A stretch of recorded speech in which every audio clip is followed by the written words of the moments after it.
this is a good opportunity to do that. Absolutely.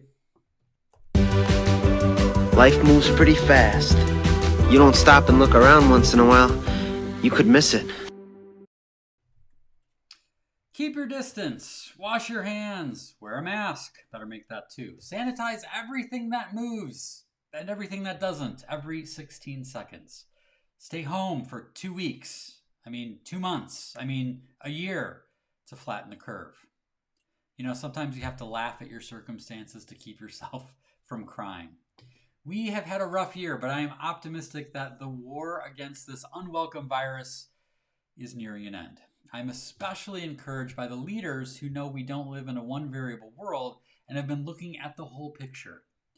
During a pandemic, when it comes to public safety, it's better to be overly cautious than lackadaisical.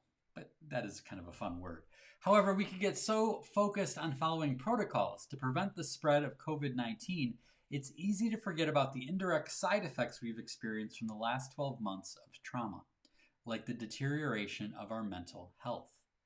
One such leader is my friend Patrick, who has been at the forefront of helping lead his college through the pandemic.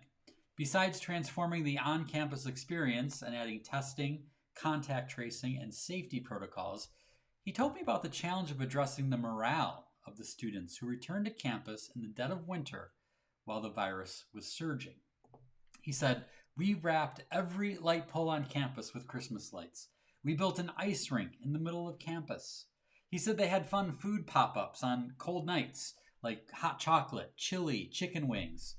And he says, so far, fingers crossed, we are succeeding. Some people may look at these extra efforts as extraneous. Those people would be wrong. Human beings are complicated creatures. They can't be easily managed by spreadsheets or treated by one-size-fits-all solutions. Unlike robots, they come equipped with a diverse range of feelings and emotions. And contrary to popular belief, they rarely behave rationally. Christmas lights and impromptu ice rinks and hot chocolate with tiny marshmallows have not been proven to slow the spread of COVID-19, but that doesn't mean they aren't essential in this fight. They are pretty good at slowing the spread of depression, despair, and adultitis. Of course, none of this is new news. I was at a conference a few years ago that featured a session on employee retention. The speaker noted the research found that compensation was the absolute lowest factor for people when it came to job satisfaction and engagement. She said you pretty much just have to be average in that department. Do you know what was way higher on that chart? Relationship to the supervisor and relationships with coworkers. Simply put, if you think your boss is an a-hole or your colleagues are jerks, it's pretty likely your antenna is up for an opportunity to jump ship. I don't need to drum up a bunch of statistics to explain how expensive turnover is or why having more fun can save you money. All I need is a bit of common sense. Seems fairly obvious to me that turnover problems plummet if your organization is a fun place to work and the people enjoy being around each other. Fun is good for the soul, but it makes good financial sense too. To make it through the challenges we face each day, whether it's a global pandemic or a government audit or the height of your organization's busy season, we have to take care of one another. That requires a variety of approaches, safe protocols, of course, but we also need to provide empathy, hope, optimism, and yes, even fun. A hot beverage with some tiny marshmallows couldn't hurt either. I love what Julie Veet is sharing here. If you want to pop up her comments on the screen, she says, people leave people rather than company and job.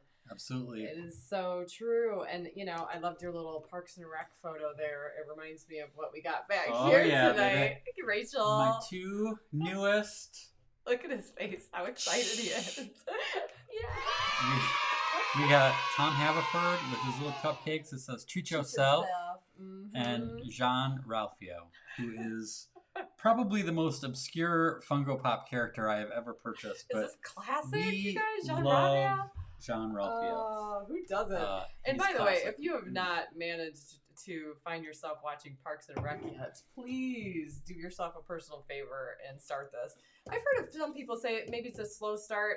I can't relate, but whatever it takes, get through a couple episodes, give it a try, because oh my gosh, right now we're watching it for the second time. Yeah.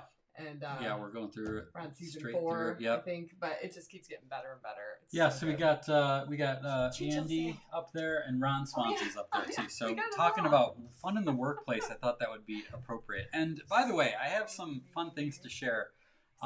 This week